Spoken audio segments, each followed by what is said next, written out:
Hey guys, this is a pre-recorded match. We're playing against Jamin15 on Marshland. This is a mirror match. He's playing Mongols as well. And a little bit later to start here. Um, Kind of a weird opening I'm doing, moving my villagers instead of my PC first. But since it is marshlands, typically starting resources are safe. And we have a really safe spawn here. We have uvu, gold, everything we're going to need. So we're going to look to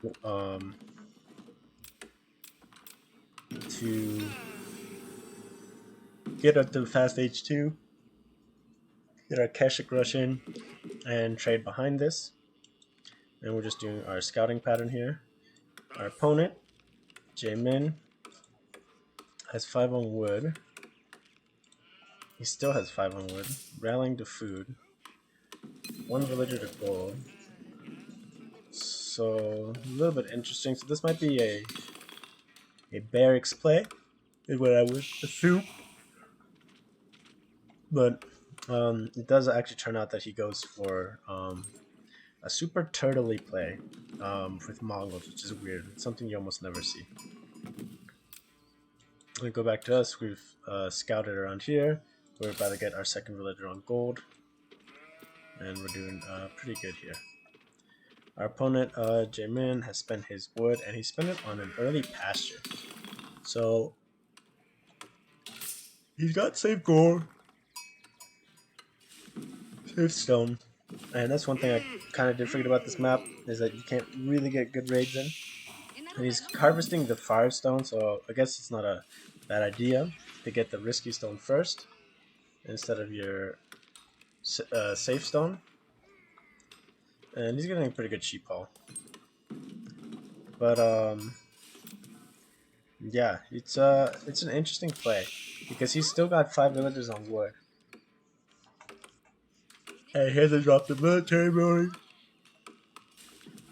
So investing in pastures early like this is definitely, it's something you can do, but it's, I mean, on Uvu bonus it's okay, but I feel like it's always putting you really behind your opponent. Maybe in a Mongol mirror you can be kind of okay, but against pretty much any other save you're putting yourself in a detriment usually going for an early pasture. It's like going for farms early. It's something you really shouldn't do. You know, if you went out here on these deer instead, that wouldn't have been a half bad move.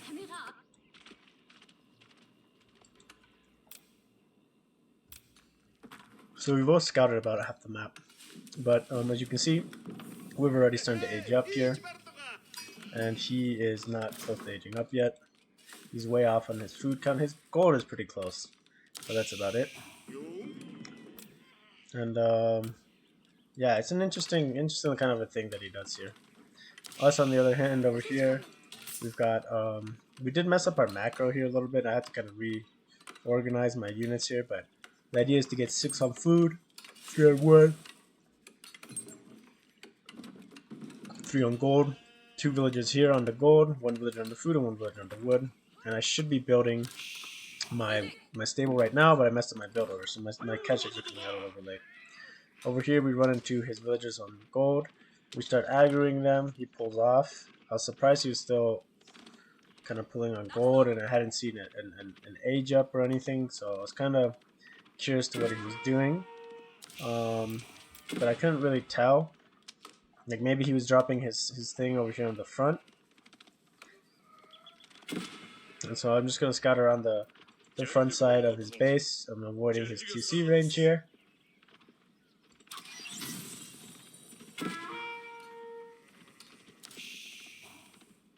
And yeah, we see that he's got nothing up yet, so it's just kind of a weird build. You know, I've seen the pasture, and I see, you know, the safe food, so I'm not really sure he's going for like a turtley build. And you can see in terms of resources here what the big difference is, or like in score, we're way up ahead in score. He is gonna go fast tapping up with the deer stones. Since we aged up before him, I can see why he's doing that. And yeah, our stable is really late here on the production. Again, little details. Listen up your build order can really affect kind of how your game plays out. We're starting to train our Keshik at the time that we should have had our Keshik produced, and our Keshik could be starting to hit here very shortly. This map, this range, or this distance across the map is actually fairly small. Since we were a little bit stronger than him, we kind of scared off his con when we started to turn and fight him, because we would be able to kill him. I honestly think I should have just stayed and fought this con here in the gold. That might have been the best move, but it's no big deal.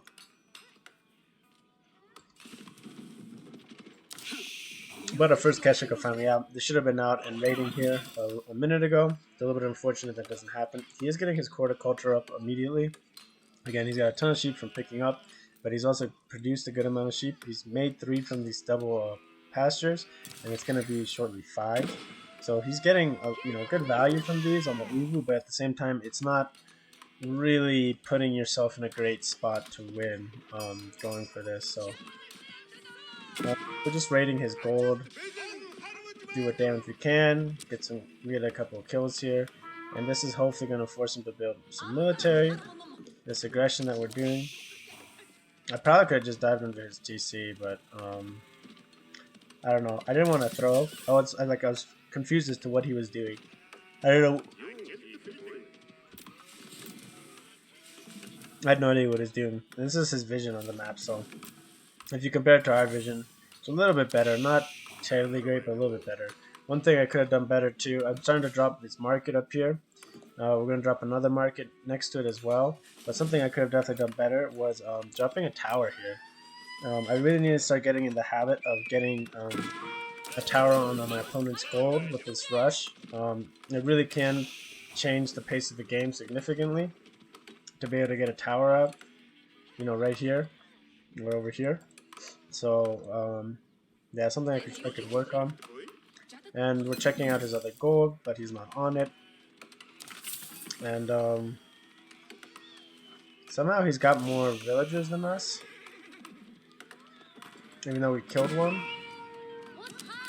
So I think what must have happened is we accidentally, our food started to get idle here. So definitely one thing is to make sure you get that transition properly here on this map. And we decide to commit our knights here a little bit more, try to get a couple of kills. We're getting the spearmen here. I want to deny this this tower as much as possible. And we're losing some units here, but again, I think it's worth it taking out these couple of villagers. And again, we lose a couple of units, but we're getting some decent damage here. Unfortunately, again, our rotation for food was pretty sloppy, so we're food starved right now, and we're having a hard time keeping our TC production going. So a little bit of a mistake on our part. And we get a little bit of a raid. We're checking out his other gold, and we know he's re-established on gold. And since this is super turtly, this looks like 100% a fast castle play to me. And there isn't too much I can do about it because he's going to produce spearmen. This gold is fairly safe. If I had a tower here, that could have forced his spearmen to come out and fight us, and that would have been a different matter. So that's definitely something, I could improve, is to get that tower going. As well as, what is my food cost, or my wood cost? Is 60, so 120. So 2 markets, I need 120 per minute. 3, 6, 36, 7. About 7 villagers on wood just for that. So yeah, probably a little bit. I think I'm okay on my wood cost, on my wood to keep my trader production going, but I think I could have gone a little bit harder on the wood. Yeah, it's a good thing I'm still rallying on the wood, but I am only on 9 villagers on food right now, so my 1 military production, but it's pretty much the only thing I can keep going at this time. And he's got his barracks, double barracks, and the pumping out unit, so try to engage here. We get 1 villager snipe, and we're just gonna peel out of there. He's got spearmen on both sides of his base, so again, this is kind of when you need a tower to really stop this type of fast castle. Really force him to come out and get aggro and try to burn down the tower if you can equip it. That's another thing. I'm getting my archery range now up at around the 10-minute mark. So it's a super late archery range. So again, it doesn't feel the best to have an archery range coming up at the 10-minute mark. This would have definitely stopped these spearmen 100%. And yeah, I think if I gone just straight Mangadai rush, I think we would have done even a better job of fighting this. But he would have might have committed into going to spearmen instead, or archers instead. You can see his pastures are trying to keep up here, and he's tapping up to the step readout now. So his fast castle is a decent timing, but it's just there's nothing really behind this fast castle. There isn't great map control. There really isn't a lot of military here, so he's just gonna get his upgrades and try to get these castle units to push us back, I guess. And we've only got a couple units, and we kind of see that he's going for fast castle. We don't have a lot of gold right now. Our trade boom is just starting to really take off. We're at 10 traders, and we got a couple more in queue. But we're trying to conserve our gold as much as possible. We're trying to rally more villagers onto wood and set up our pasture economy ourselves as we collect the deer over here. One big thing is I think being more aggressive and taking this these middle fish isn't a bad idea. It just can be so risky that you take it and you lose it. That you can get a lot of idle time there. So definitely it can be kind of sketchy. Getting our blacksmith up, we're getting double Mangadai production going because we're getting so many spears to fight against. And yeah, he's getting his improved horticulture upgrade as well, so that's going to be a good move. We're getting +1 damage for our Mangadai and our towers. We see that he's aged up, and we're pretty much ready to age up here ourselves. I pulled my villagers off of wood, I believe, to get the age up going. I do kind of feel like it was a little bit of a mistake going with my villagers on wood, just because I was so kind of wood starved, but we were able to turn in and get up to 300, so it left a couple options there in terms of being able to do stuff. And behind this, we're at 14 traders. Our eco is definitely way ahead of his. You can see our 14 traders, and that means we have equal numbers of villagers. That just goes to show you that our TC has been idle because we have killed 4 villagers, and that equates to almost a minute and a half of production time that we've lost, that our opponent didn't have to lose. Unless they were using double production villager, which is a possibility. I wasn't sure. At this point, we're going for a castle age up. We sacrificed this villager and this tower. Just to buy ourselves some time. We've aged up, and he's got a big force of basically just spearmen. We didn't even notice the men-at-arms at this point. But he does have this mass spearmen, and he's rotating to get the veteran, as well as getting a bunch of men-at-arms coming out as well. He's going to go men-at-arms to spearmen, which is going to do a pretty good job. We rotate our villagers off of deer over here onto this shoreline fish patch. You can see how quickly they chew through the fish here. 10 villagers. It's pretty impressive how fast they chew through the fish. So we're getting great income from there. We try to raid the side over here. We do kind of mess up on our clicking here. We let these guys die. Bit of a mistake, and he's got a much bigger army than us. But again, we're not too worried about it because our eco is in such a good spot, and most of this army is mostly spearmen.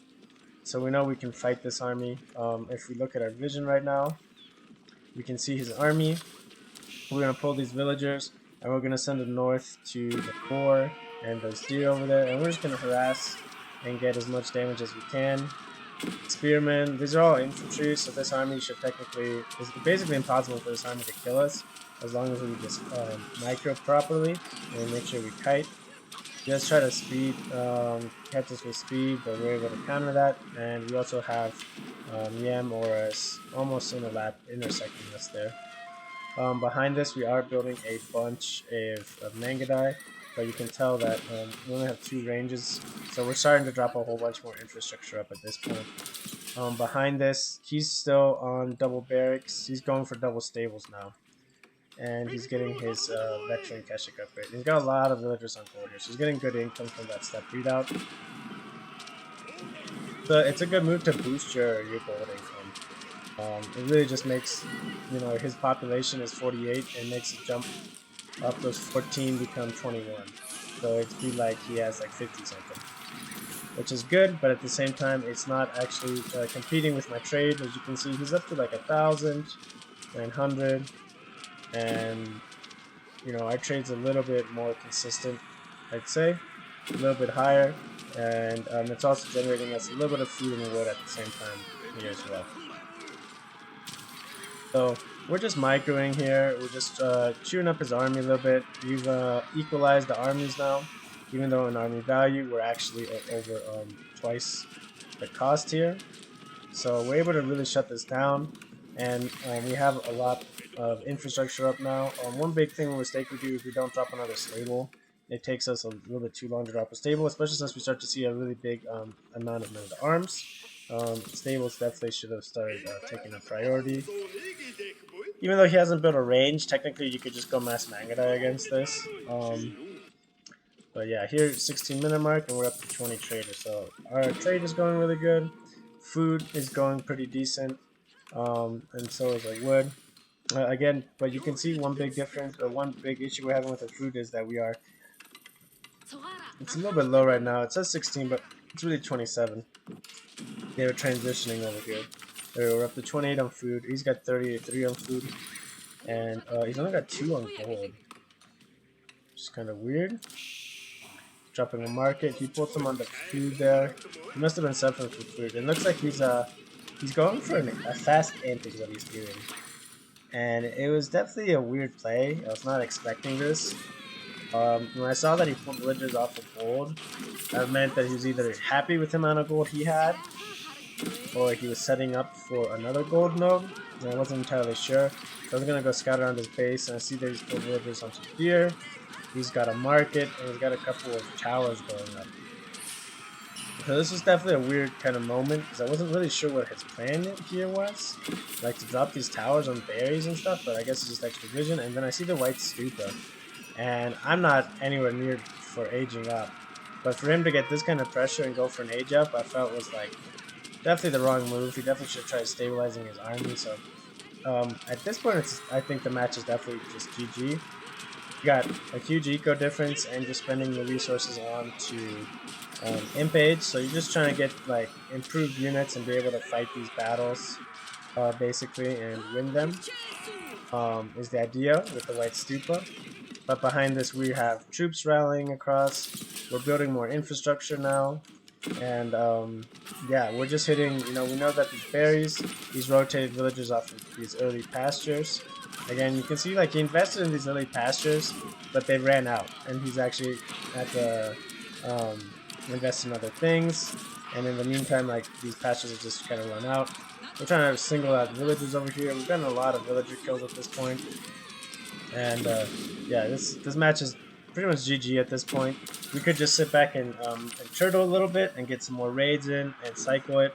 And so I know he's going to get this white stupa up, but I wasn't too worried about it. He doesn't have a great army here, but he's got enough to kind of harass us. And we're just getting our army up. Kurultai is taking this forward position again. And yeah, we're just trying to set up again.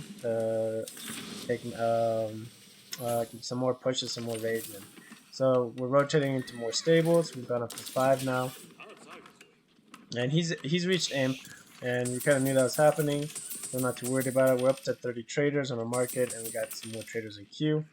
And he's getting elite Keshik, so he's really spending that gold really, really hard. Has he been buying and selling? 130, 126. So he's been trading a little bit of wood and gold, but that's about it. Again, we have a small little army over here. Mangadai are going to do a lot of work here. You can see they're picking off units here and there, and we're just going to try and fight this. There wasn't a lot of spearmen for them to get a big one-shot here, so we're just going to get a little engaged there and just keep falling back, and that kind of harasses him. And behind this, we got another little bit of a raiding force. It's not super big, it's not super strong, but it's going to be enough to get some kills. And that's kind of the key here. Every time we harass his gold, shut down his gold, it's a deal. And he spent a lot of resources getting this veteran Keshik, elite Keshik upgrade, but he doesn't have, and he does a good job here splitting his army to deal with the problems and not kind of overcommitting into taking his whole army there. And so we're able to run into these guys here. But again, we've got pretty good numbers here. His units are kind of weak. And we're going to be able to get a pretty good trade into this fight. And we see him dropping another TC. And it's just pretty much too little too late to go for this kind of this play. You know, to go for Imp Age and then go TTC. It's just kind of counterintuitive. If you're like HRE, it makes a lot of sense to go fast Imp, right? Because you get basically 4 TCs. But yeah, so we're gonna clean this up, take care of all of this, and again, tons of villager kills. So we're just pushing in here, getting more aggro. Behind this, we're just massing another wave, and that's all we're basically doing. We're starting to get our siege workshops up, start rotating here. Behind this, did we drop? I can't. Yeah, so we had dropped a prayer tent over here. Our villager had built a tower. If you look at our vision, we have really good vision on the map. We dropped this, and we had picked up some relics. There's still a couple relics on the map. There's one here, and one on our side. And we're just looking to raid. We hit one side in the front. We're rallying more troops to the front, and then we're gonna hit the side over here. Over here, we pulled villagers on the shoreline fish. So we have little pockets of eco kind of going all over the place. And this is the last of his army right here. And they're getting, you know, they're fighting here on his, under his TC, and there's not much that he can do really against this massive army. And yeah, it's just 100% over at this point. We are aging up to the White Stupa, and he was getting an upgrade on one of his towers here. So I guess that'd be kind of painful. Once that comes through, we could start losing some units there. But he's basically spawning units and they're getting murked. And he's not able to get back on the gold. This is a really big issue. We're able to push this. We are getting hit by the Springle Tower, so we're just going to pull back and hit the Uvu until we can bring some more troops in. He garrisons his villages over here, but yeah, he's always just kind of losing units and we're just building more up. And we get our White Stupa, we're going to get our elite upgrades. And we have the eco behind this to really stabilize. You can see his eco is really falling off. And yeah, it's just I think it's the first time I've ever seen a fast Imperial play by a Mongol player, especially in a mirror. So yeah, it's just interesting. Definitely not something you see every day, but definitely not what I would recommend. Definitely not what I would recommend. So it cleans up this forest, but you can see we got a lot of idle time. We got a lot of kills there. I want to say we could have run at least 10 guys, 10 units there, and our elite upgrades are both coming through. And yeah, we got a lot of Keshiks on there. We've got 12 in production, another 7 in Mangada in production, and we got a decent army over here as well. So we're getting ready to push. Behind this, his Uvu is also getting burnt down, so he's not going to get all the value on this Uvu. Speaking of Uvu, we still have our original Uvu, and we only got our superior mobility upgrade, so that's pretty bad on our part doing that, so a little bit unfortunate. We do grab the sacred site with this monk. We should have picked up this relic on the way. A little bit of a mistake there. And yeah, still rallying, still a bunch of pastures, up to 13 pastures.